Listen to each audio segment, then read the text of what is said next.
Hello বন্ধুরা, কেমন আছেন? আশা করি সবাই ভালো আছেন।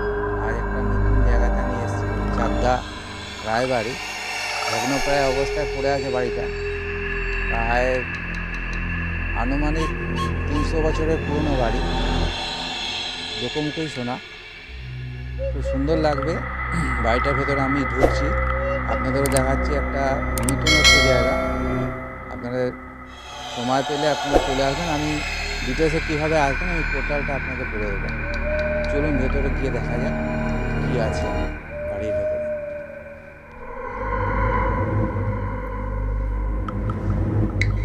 হ্যাঁ, আপনার যেটা বলে দিচ্ছি, আপনারা কি করে আসবেন? শিয়ালদাগামী ট্রেনে আপনারা রানাঘাট, কৃষ্ণনগর, কেদে বা শান্তিপুর লোকাল ধরে চাকদা স্টেশনে নামবেন। নেবে টোটো বা অটোতে করে বলবেন রায়বাড়ি যাব, ওরাই আপনাকে নিয়ে যাবে।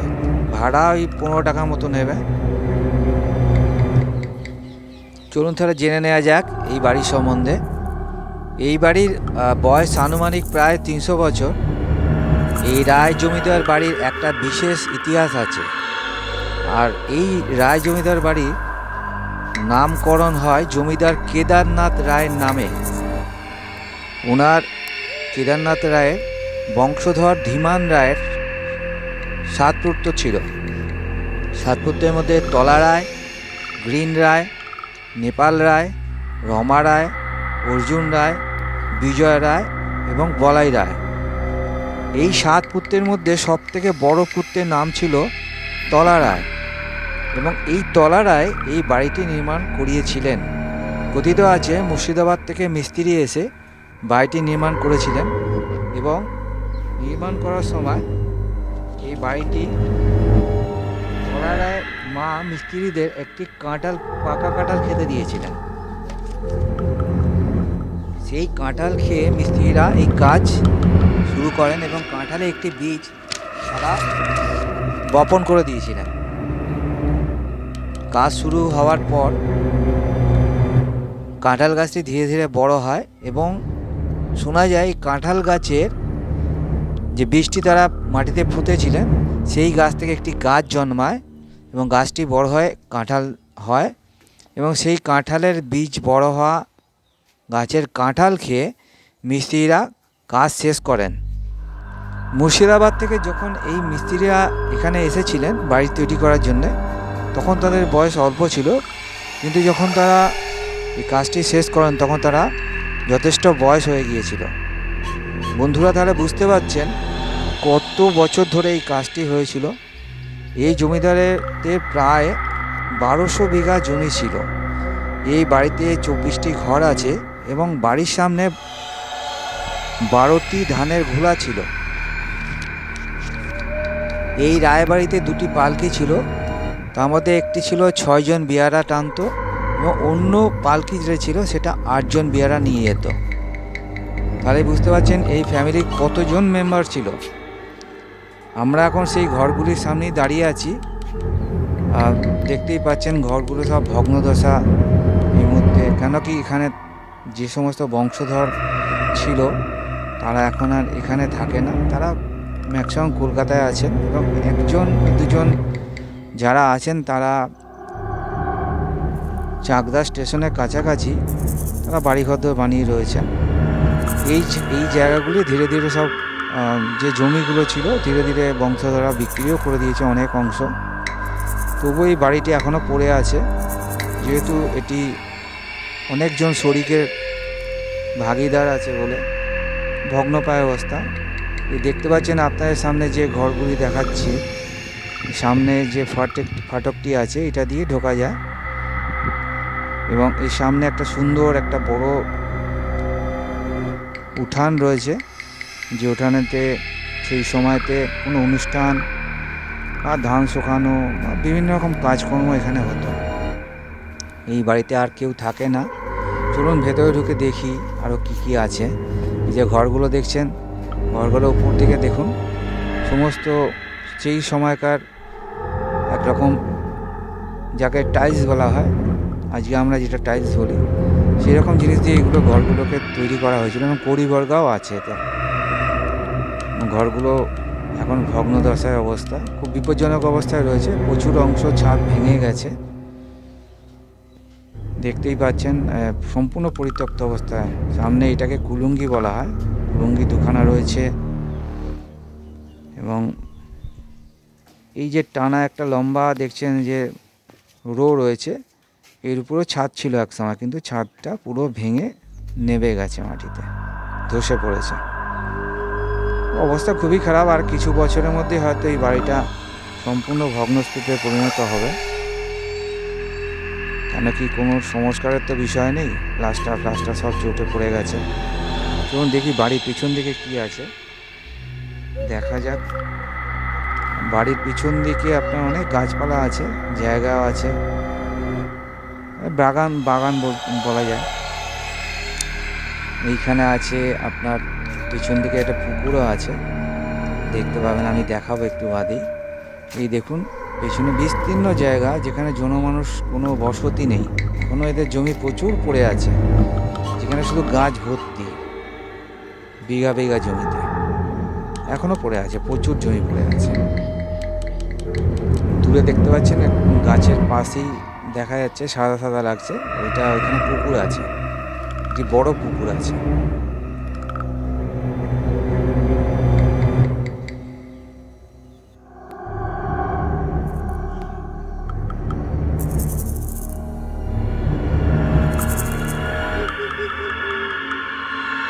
হ্যাঁ বন্ধুরা, এই যেটি দেখছেন আপনারা, সেই সময়কার বানানো শৌচালয়।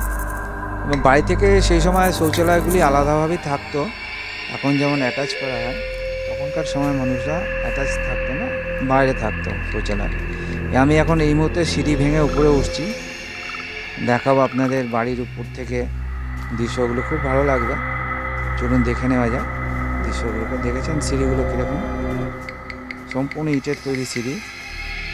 এবং আমি এসে গেছি ছাদেতে। ছাদটিও সেই সময় চুন সুরকি দিয়ে তৈরি। এবং এই যে সামনে যে ঘরটি দেখতে পাচ্ছেন, এই ঘরটি যতদূর সময় মনে হয় জমিদার বংশের এখানে ঠাকুর ঘর ছিল এটা, ছাদের উপরে। কিন্তু এখন আর তো কিছু অস্তিত্ব বোঝার উপায় নেই। উপর থেকে দেখুন, খুব সুন্দর লাগবে দৃশ্যটা, নিচের সমস্ত ঘরগুলোকে দেখা যাচ্ছে। এবং এটি হচ্ছে ঠাকুর ঘর, পাশ দিয়ে সিঁড়ি আছে, সিঁড়িগুলো ভগ্নদশা। এই যে ঘরগুলো দেখতে পাচ্ছেন, উপর থেকে দেখাচ্ছি আমি, ছাদের উপর থেকে ভিউটা।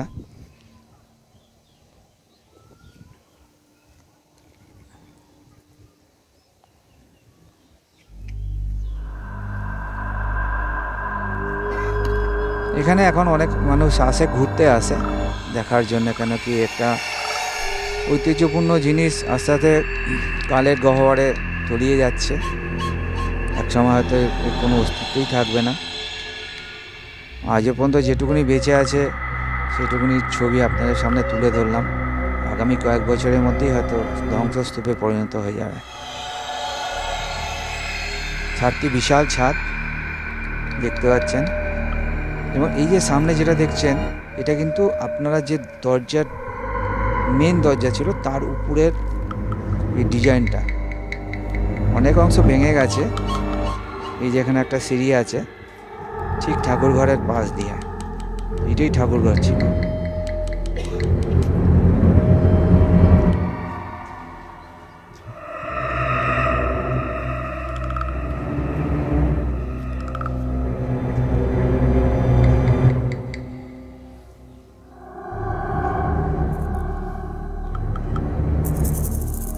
আরেকটি কথা আপনাদের জানানো হয়নি, এখানে যদি আপনারা কেউ পিকনিক করতে আসেন, এখানে একটি পারিজাত ক্লাব বলে বা সংঘ আছে, সেখান থেকে পারমিশন নিয়ে আপনারা পিকনিক করতে পারেন এই বাড়ির ভেতরে, বা এখানে আপনাদের যেখানে ফাঁকা জায়গাগুলো আছে।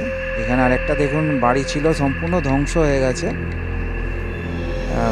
একদম পুরো মাটিতে মিশে গেছে, আর অস্তিত্ব আর কিছু নেই, জাস্ট একটুখানি বেঁচে আছে মাথাছাড়া দিয়ে, সম্পূর্ণ ধ্বংস। এটা আরেকটা বাড়ি ঘর ছিল, অ্যাটাচ ছিল এই বিল্ডিংয়ের সাথে। এই হলো আপনার মেন দরজার যে মাথা, যেটি ডিজাইন করা আছে, খুব সুন্দর ডিজাইন। অপূর্ব ডিজাইন করা আছে। সাইডের সমস্ত রেলিংগুলো ভেঙেও গেছে বহু অংশ এবং বিপজ্জনক অবস্থায় রয়েছে বিল্ডিংটা। ছাদে খুব সাবধানে আমাদেরকে ঘোরাফেরা করতে হচ্ছে, তাই দেখাবার জন্যই আমরা ছাদে উঠেছি। গিয়ে চলুন দেখতে পাবেন। দূরে আরেকটি দেখুন, আরেকটি বিল্ডিংও অ্যাটাচ ছিল কিন্তু পুরো নেবে গেছে ভেঙে। সামনে দেখুন গর্ত গর্ত হয়ে গেছে, আমি আর এগোতে পারলাম না, কেন বিপজ্জনক অবস্থায় রয়েছে, যে কোনো মুহূর্তে ধস নেমে যেতে পারে। এই জন্য আমি আর সাহস পেলাম না এগিয়ে যাওয়ার। এই যে এখানে একটি সিঁড়ি আছে, এই সিঁড়িটাও আপনাদের ভগ্নদশা অবস্থা। এই যে দেখুন পুরো ফাটল ধরে আছে, যে কোনো মুহূর্তে ধস নেমে যাবে। এই জন্য আমি ওই সাইডটা যেতে পারলাম না, রিস্ক হয়ে যাবে। এই যে বাড়ির পেছনে দেখছেন যে পুকুরটি আছে, এই পুকুরটি এই জমিদারদেরই। এই পুকুরে শোনা যায় এই পুকুরের মাটি কেটে এই সম্পূর্ণ যে ইট বানানো হয়েছিল, ইট দিয়ে তৈরি হয়েছিল, ইটগুলো এই পুকুরের মাটি কেটে তৈরি করা হয়েছিল। এখন অনেকটাই বুঝে এসছে, আরও বড় ছিল পুকুরটা, যা আমি এখানকার লোকের মুখেই শুনলাম। আর ওই শৌচালয়টা দেখতে পাচ্ছেন, ছাদের উপর থেকে দেখাচ্ছি। বাড়ির পেছন দিকটা দেখুন, বহু জায়গা, মানে বহু অংশ ভেঙে গেছে। এটাও ছাদ ছিল, ছাদটা দেখুন ভেঙে পড়ে গেছে।